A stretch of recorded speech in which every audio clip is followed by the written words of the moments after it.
a Wall Street Journal did a roundup of the presidential campaign proposals that Americans like the most. And basically, these tax giveaways are really popular. Uh, People like this stuff. And I guess that's why Kamala Harris and Donald Trump are doing it. So when you say Here, tax giveaways, this is like don't tax tips, yep. don't tax expats. Those are they called giveaways. Okay.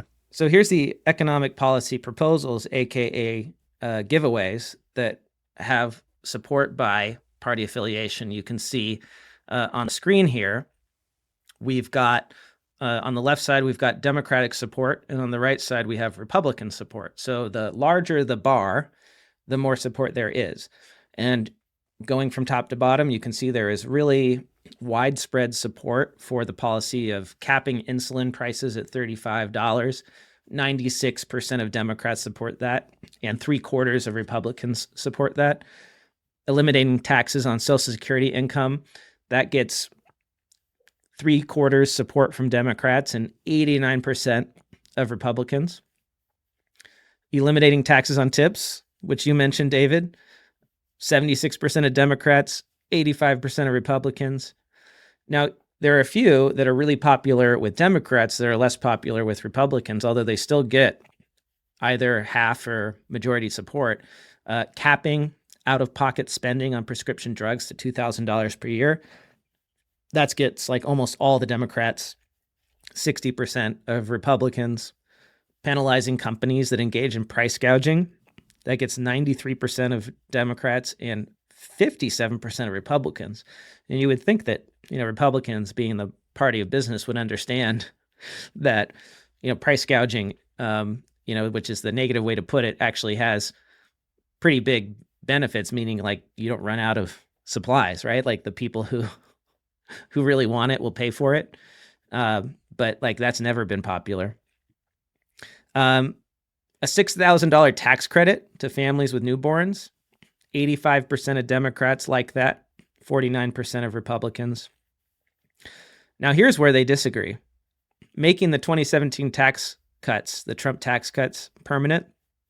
81% of Republicans support that, but only 19% of Democrats do. And then it flips the other way when it comes to giving first-time homebuyers $25,000 to put toward a down payment. It's 80% of Democrats, but only 20% of Republicans. Increasing the corporate tax rate, that has big support among Democrats at 85%, but only 11% of Republicans. And I'm really surprised that, it's that low with Republicans. Republicans really don't like the increasing the corporate tax rate.